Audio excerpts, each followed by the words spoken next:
নমস্কার। আমরা সবাই জানি দূর্বা ঘাস না হলে কোনো শুভ কাজ সম্পন্ন হয় না। কম বেশি সব পূজাতেই লাগে।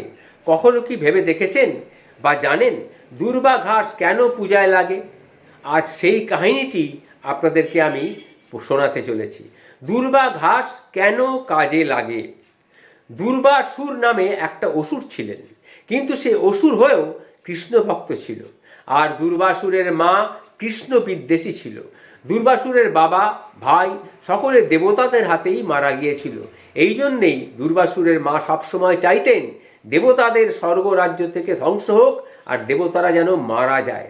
একদিন দুর্বাসুরের মা দুর্বাসুরকে বললেন, তুই ত্রিদেবের তপস্যা করে ব্রহ্মা বিষ্ণু শিবের অমরত্ব বর লাভ করে ত্রিলোক জয় করে আয়, আর আমি এই ত্রিলোকের রাজমাতা হব। এটা আমার তোর উপরে আদেশ। মায়ের কথা মতো দুর্বাসুর নির্জনে গিয়ে কঠোর তপস্যা শুরু করলো। 1000 বছরের তপস্যা করতে লাগলো, কিন্তু সেই তপস্যা ভাঙল না। তার সমস্ত মাংস পচে খসে উইপোকা এবং অন্যান্য পোকামাকড়ে খেয়ে নিয়েছে।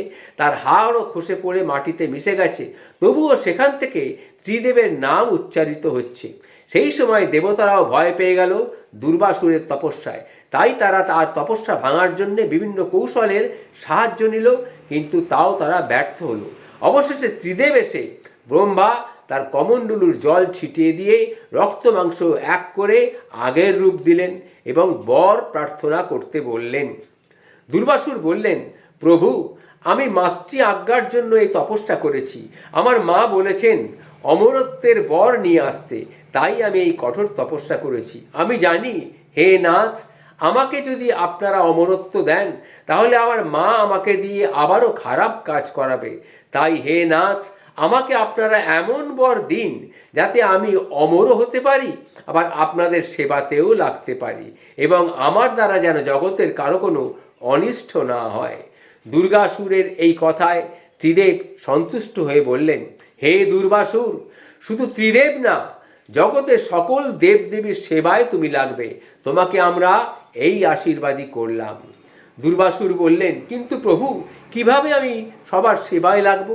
তখন ত্রিদেব বললেন, হে দুর্বাসুর, তুমি দুর্বা ঘাসে পরিণত হবে, আর আমাদের সহ সকল দেবতার পূজায় তোমাকে প্রয়োজন হবে। আজ অক্ষয় তৃতীয়ায় তোমাকে এই অক্ষয় বর দান করলাম। জগতে সবাই মারা যাবে, কিন্তু তুমি দুর্বা ঘাস রূপী দুর্বাসুর কখনো মারা যাবে না। অমর হয়ে তুমি থাকবে এই ধরণীতে। তাই বলছি বন্ধু, পূজা করতে দুর্বার পাতা লাগে 3টি। এই 3টি পাতায় ব্রহ্মা, বিষ্ণু আর শিব অবস্থান করে। এই জগতে যত শুভ কাজ হবে এই ত্রিদেব ছাড়া সম্ভব নয়।